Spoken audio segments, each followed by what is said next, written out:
Install Android 10 on Galaxy Note 10.1 2014 via LineageOS 17.1. Please check the description for important notes and all the download links.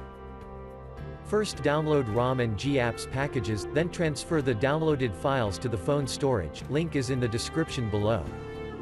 Step 2. Boot your device into TWRP recovery.